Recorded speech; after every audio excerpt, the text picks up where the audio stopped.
Federal Drive is presented by GEHA, Government Employees Health Association, proudly providing health and dental benefits to federal employees and their families. Visit GEHA.com. Cyber threats are borderless. They can originate anywhere and affect anywhere.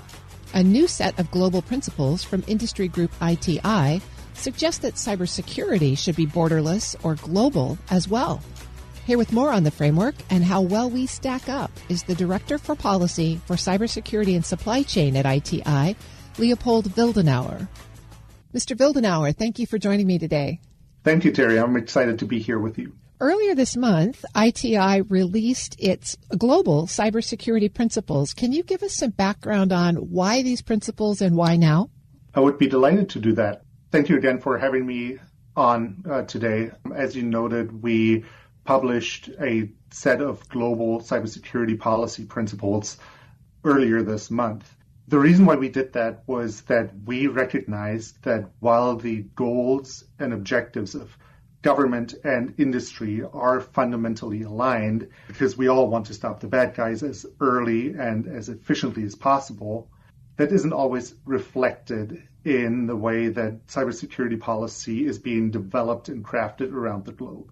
So what we have noticed is that there is a growing mismatch between the rapid digital innovation that we see happening in the ICT space more broadly, and then also a fragmented, sometimes outdated cybersecurity policy landscape. And with our principles, we really wanted to close that gap. We wanted to issue and develop these principles to present a proactive stance of where industry is, of current industry best practices, and that aim to unify and modernize how we think about cybersecurity governance globally. It's really interesting to me that this is a global framework because it seems to me that there's issues in every country around the balance of collaboration and security.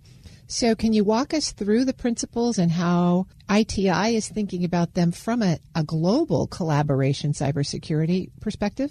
Gladly. I mean, ITI, as you know, but your listeners might be interested in knowing that the Industry Technology Industry Council, or ITI, is a representative of multinational companies. So we are a global trade association by nature, and we believe that these issues transcend national borders. So cyberspace is borderless, and so we believe that global policy also ought to be borderless.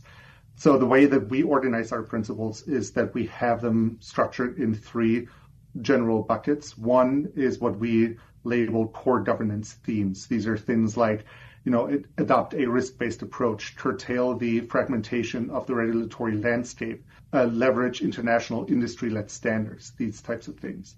The second bucket that we have is what we term to be the conditions for a resilient ecosystem. So these are things like facilitating open and secure cross-border data flows, engaging all stakeholders early and often throughout the development process, establishing sound CSCRM baseline requirements, and also really thinking about cybersecurity looking at cybersecurity through the workforce lens. The last and third bucket that we have identified are more topic area specific recommendations. So we group these together as what we refer to as technological agility and innovation. These are things where we dive deeper into the next level down. These are things related to the secure software development processes, the need to leverage AI and secure AI systems. We talk about trusted cloud, and we also talk about cryptography as a fundamental building block of sound cybersecurity policy. There's a feature in there specifically that I wanted to talk about, which is technological neutrality. You talk about the fact that cyber security and cyber threats are evolving so quickly that governments need to think about an equally responsive way to address them and that they can't be tied to a technological solution. Could you expand on that for us a little?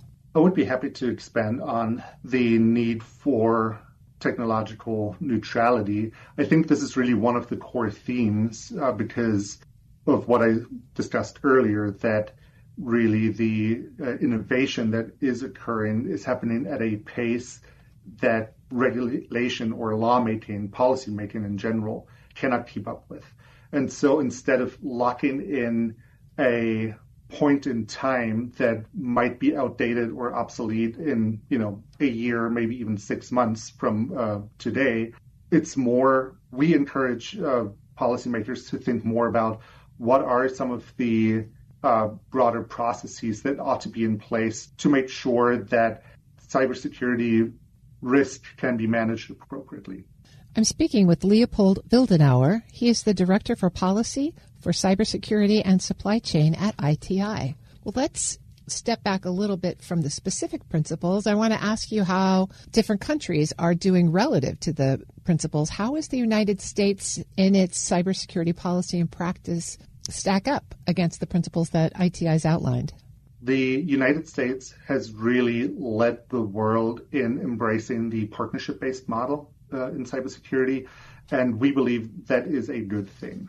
If you look at the current administration, we have seen a lot of activity in the early days of the Trump administration, really focusing on creating efficiencies. So you have the revolutionary FAR overhaul. You have the focus on spearheading regulatory efficiency through OMB efforts.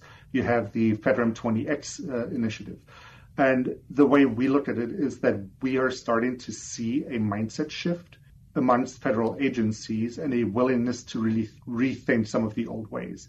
And that's where we wanted to step in. And as agencies and the various policymakers here in the U.S. start to rethink the procurement and security landscape and really start to reimagine what that could look like, we wanted to be proactive in providing them with some guidance on what are some of the considerations that industry believes ought to be considered in developing these.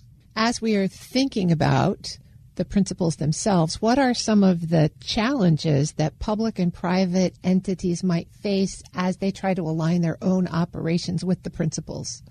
It's a good question, and I would say that one of the biggest challenges is to think about policy making holistically and to really embrace this whole of value chain risk assessment, to understand, to not only focus on a specific issue, but really to understand the entire landscape. And so because we do deal with siloed segments and subsegments, whether it's different agencies, different departments, whether it's different stakeholders within an agency, we need to build those bridges. We need to have a central coordinating function and to make sure that the left hand is talking to the right and we're all marching to the same direction. And really, it's about building these relationships and building that trust between the public sector, the private sector, but also within those groups.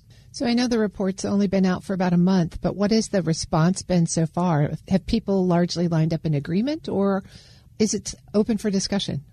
As you said, we just released this report earlier this month. So the feedback that we are receiving is positive but ongoing. And we are looking for continued engagement with the administration, but also with global governments as well, because, again, as we talked about, this is not only a U.S.-focused document, but this is broader than that and intended for a global audience as well. And so what do you hope happens next? What we hope happens next is we hope that this can serve as a door opener for us to have those conversations, and we have more material on each of these various talking points. And so we are well positioned to work with global governments on working on addressing the issues that they face. And we will take the content that we have and work with the various governments to make them specific to their unique context and apply it in a specific set. I've been speaking with Leopold Wildenauer. He's the Director for Policy for Cybersecurity and Supply Chains at ITI. Mr. Wildenauer, thank you so much for sharing the insights on the report with us. It's been my pleasure. Thank you, Terry. We'll post this interview along with the link to ITI's report at federalnewsnetwork.com/Federal Drive. Listen to the Federal Drive on your schedule. Subscribe wherever you get your podcasts.